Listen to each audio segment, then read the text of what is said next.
Like, share and subscribe for more great Cobra Kai content. Turn on notifications to never miss another Cobra Kai video again. Help get this video to 100 likes if you would like us to keep releasing more Cobra Kai videos like this one. Please share this video on Facebook, Twitter, Reddit, Instagram and other social media platforms, to help new and old fans find these Cobra Kai videos. Today's story was written by Jessica Black 1, please remember to support the writers on social media. And now let's begin. Why did you invite half the neighborhood? Bobby asked as he busied himself with the task his fiancé gave him. He was tasked with chopping the vegetables for the numerous side dishes, not counting the ones some of the guests will bring. The look she shot him told him she was tired of explaining herself. Not half the neighborhood but the new and old people I am thankful for in my life. And yes, whether you like it or not includes, Pops. He tried not to snicker at the nickname she had for Kreese. He just didn't understand why she decided to include the OG Cobra himself in her life, but he'd rather not be kicked out of the master bedroom for the foreseeable future. Okay, I can understand him, Barnes, Cheng and Jimmy. Jessie shot him a long-suffering look over her shoulder as she set their son in his kitchen bouncer. I know you miss when it was just you and your friends. He caught the guarded tone she used when people got under her skin and she didn't want them to know it. No, it's because you are the person I'm most thankful for.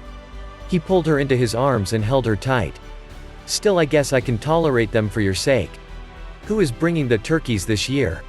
'Cause yes, between his friends and him alone one turkey wouldn't be enough. I'm doing one. Barbara, Amanda, Helen, Kim, Kat and Allie are bringing turkeys. Carmen and Rosa are bringing tamales, Sherry is bringing a ham. That was just the proteins. Daniel is bringing his ma's famous spaghetti, pasta e fazool, and lasagna. He didn't drool at the mention of his favorite of Lucille's dishes. He had the distinction of being the only Cobra on her good side. Barbara, Helen and Allie are bringing pumpkin, apple and Boston creme pie. Jessie went on a tangent about who was bringing what for dinner.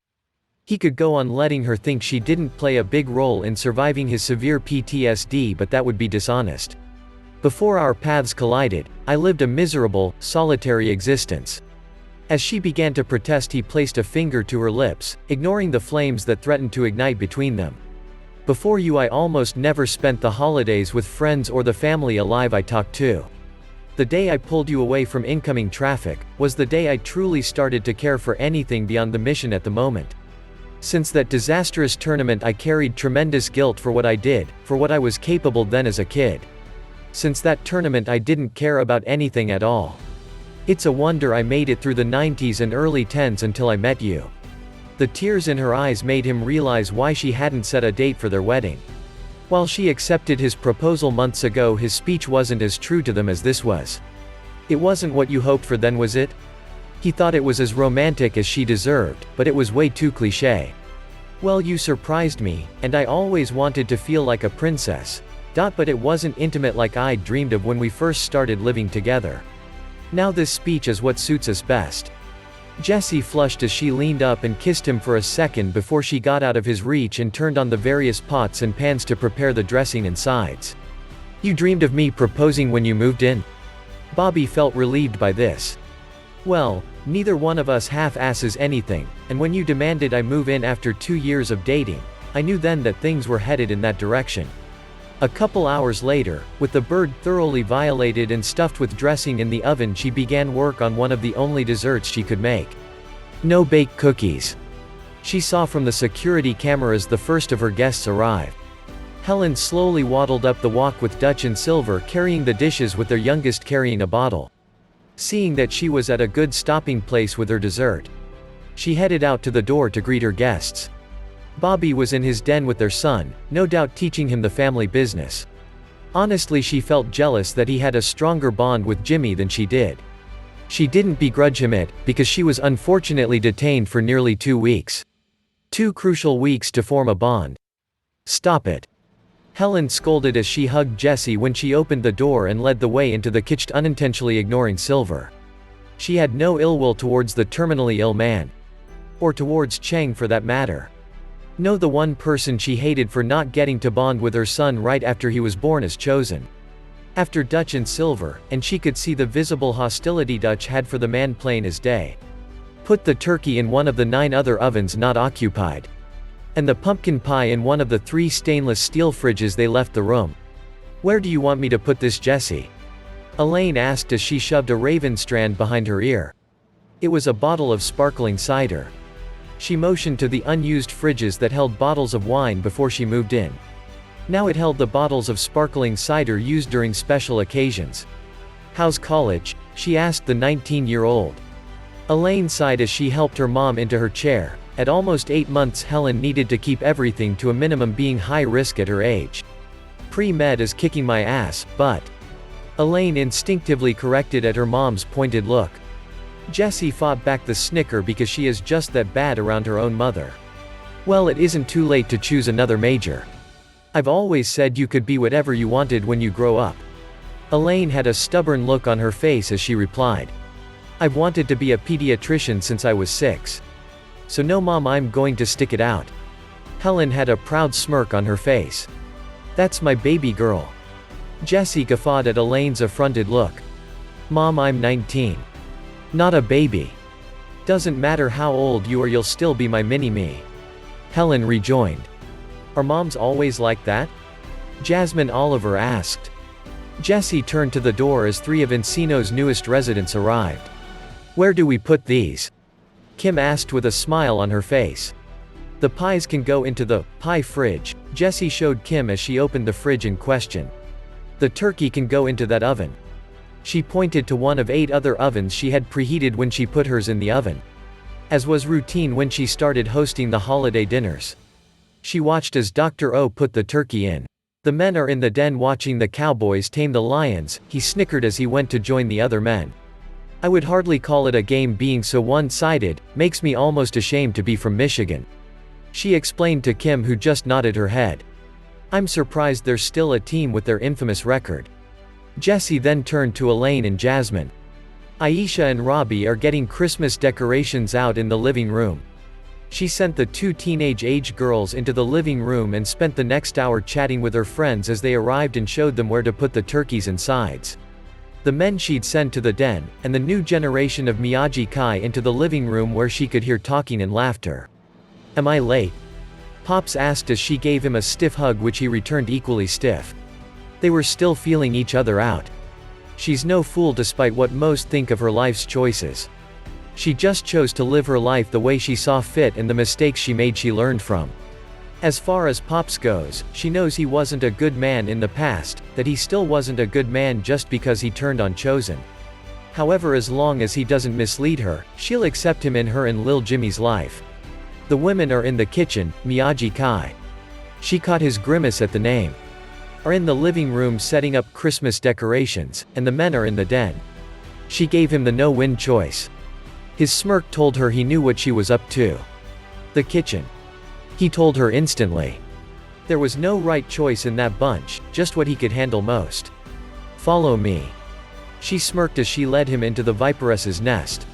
She wasn't upset that he didn't bring anything. Probably hadn't had a good holiday meal in years, if not decades. When they made it to the kitchen, she saw the hostility in Barbara, Allie's, Lucille's, and Amanda's eyes. Let's put hostility aside for the holiday dinners. She warned the women who knew who Pops was and had personal reasons to hate him. I could leave. Pops offered, uncertainty crept into his voice. If we can accept Silver and Duggan, we can accept you. Julie said as she stood up from her corner where she was chopping up potatoes to go into the 3 pots. What she said, it's not like you're plotting universal domination. Kim and Kat shared smirks. Not since I was a kid. He quipped. Kim shook her head. Good. Kim said with a wink. She heard Jimmy's fussing as Bobby came in with her hungry baby. She grabbed one of the bottles she pumped ahead of time from Jimmy's fridge and warmed it up in the microwave and accepted her son as he reached for her. You won't believe this. Bobby told her in a state of shock as the other men came into the kitchen, Duggan and Silver in the very rear. What, you look like Zordon reappeared after 2 decades alive and well? Kim and Kat asked. Jason and Dr. O looked at each other. That would be awesome, but it pales in comparison. Jason said as he accepted a glass of Pepsi from his wife. The Lions finally won. Miguel asked as he, Carmen and Rosa were the last to arrive with the tamales. She didn't miss the scowl Miguel shot at their dad. All the men could do was nod. She handed Jimmy over to his namesake along with his bottle to avoid dropping both in her shock.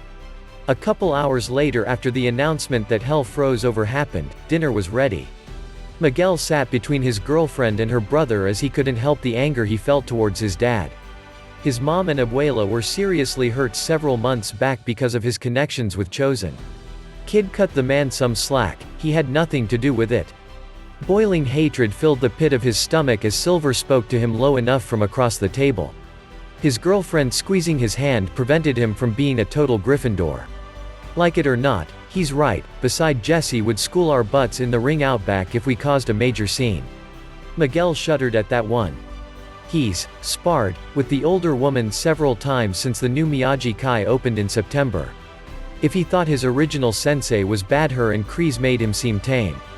As if sensing his thoughts, the smirk Jess sent him from the doorway was positively vicious. His friends and fellow students took her warning to heart. I thought my dad and godfather were tough, she and Aunt Aisha gives them a run for their money. There is a reason why she and Julie sensei decided to take on the girls. Aisha sweetly said as Robbie nodded his head fiercely. Aisha was clearly the alpha in that relationship. This year's tournament will be interesting, that's for sure.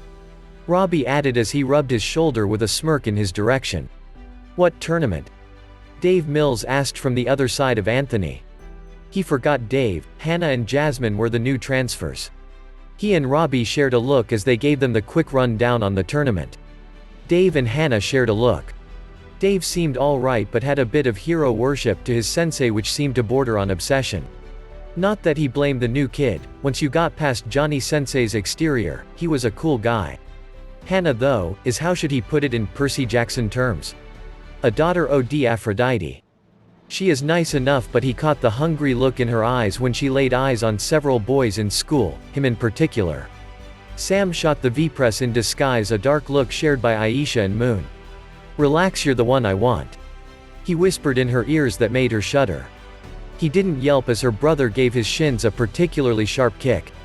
As soon as all the food was laid out on the huge trestle table that practically dominated the room, they filled their plates to the brim with the delicious smelling foods. Once everyone was seated at the table, Jesse said grace and gave them one final toast. To all my friends, happy Thanksgiving. And that's the end of the story. Did you enjoy it? Let us know what you think in the comments. Help get this video to 100 likes if you would like us to keep releasing more Cobra Kai videos like this one. Don't forget to subscribe, and turn on notifications to never miss another Cobra Kai video again. Please share this video on Facebook, Twitter, Reddit, Instagram and other social media platforms, to help new and old fans find these Cobra Kai videos. And we'll catch you in the next one. Peace.